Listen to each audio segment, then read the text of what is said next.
hiking here in Jasper National Park, Canada, and first day of August, but it's starting to rain a little bit. We've just been having a weird summer, all summer, not many sunny days, and it's my weekend now, and it would be nice to have some sun, but got to deal with what the weather hands you. So I'm just hiking along here and wanted to discuss the concept of our thoughts and emotions an illusion, and just give my own personal take on this. So the first thing that I would say is everything's an illusion. Nothing is as it appears. The world as we see it is distorted and manipulated and altered by our limited perception as human beings. We have these five senses, but that doesn't mean that the world out there only has five qualities to be sensed. There's just think of how whales navigate through the ocean, how birds fly through the air. As we understand it, then it's because they're tapping into the magnetic fields, and on a side note, that may be very well be why birds have ended up dropping out of the sky, and whales and dolphins keep beaching themselves because they're getting confused by the shifting magnetic fields. The magnetic field, the poles of the planet have been shifting rapidly over recent years. So anyways, I don't feel a magnetic field. Like I guess there's one out there, but I couldn't tell you what direction north is based on it. So that's a sense that I and all other humans are devoid of. So there's the world as we see it, and then there's the world as it actually is. But you will never know the world as it actually is, whatever form you're in, even if you're an animal or a spirit, because no matter what, then you have limited perception as an individual, whatever. So the whole world, the whole universe is basically just one big holographic illusion. So coming back to the title, our thoughts and emotions an illusion. So within that definition of everything being an illusion, then of course thoughts and emotions are an illusion as well. I mean, they're extremely transitory. Feelings come and go, thoughts come and go. We're constantly thinking things, and to some extent not having much control over that, so it seems, even though that isn't the case. That's just our situation as humans, that we've sort of lost our minds, lost control of our minds, and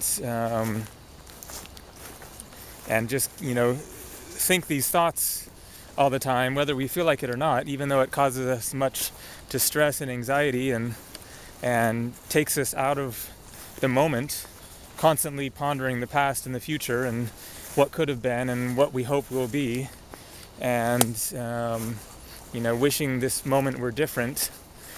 And so we've invented this thing called meditation in order to try to calm those thoughts. But does that mean that they're an illusion? And ultimately, the universe, including the physical realm, is all a manifestation of consciousness.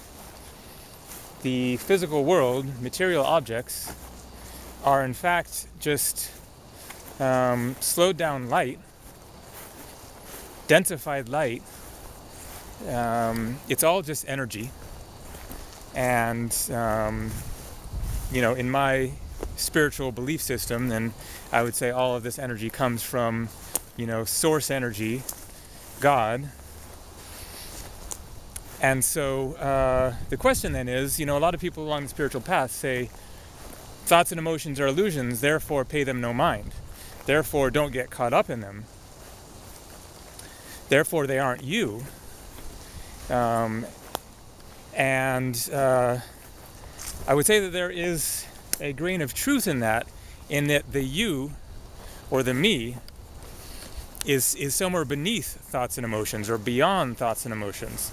That isn't who we are any more than, our body is who we are, in that you can lose a chunk of your body, someone who loses a leg, and you're still here, you're still 100% yourself. But thoughts and emotions and our body are expressions of who we are. And that is the important little different perspective on that to keep in mind, that just because we are not our body does not mean your body doesn't matter and you should forget about it. And the same with thoughts and emotions. Our thoughts, our emotions, our feelings, our intuition, our physical frame are important aspects of who we are. They are expressions of who we are, and that's what we have to work with. Even if we may be seeking to get in touch with something greater, something deeper, in my view, then working with those elements, those expressions of our being that is what we have to work with along the spiritual path, basically.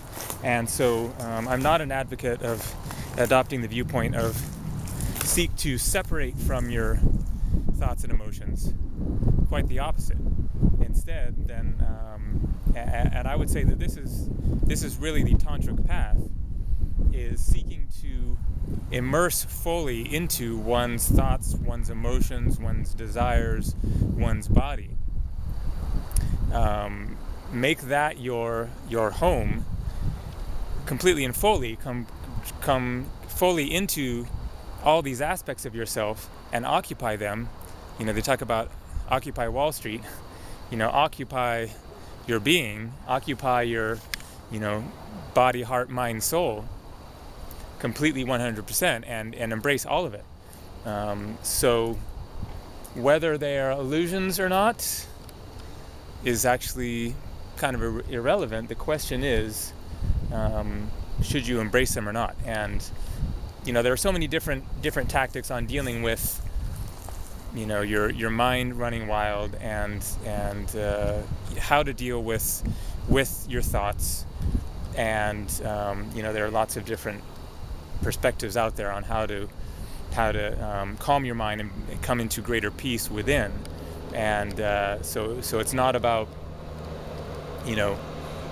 trying to think more or embracing every thought you have as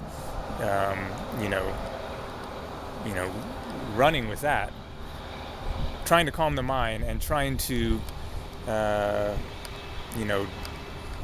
separate from those thoughts to some extent and connect with something deeper is part of the balancing act, but it is a balancing act. So just a few thoughts to keep in mind there.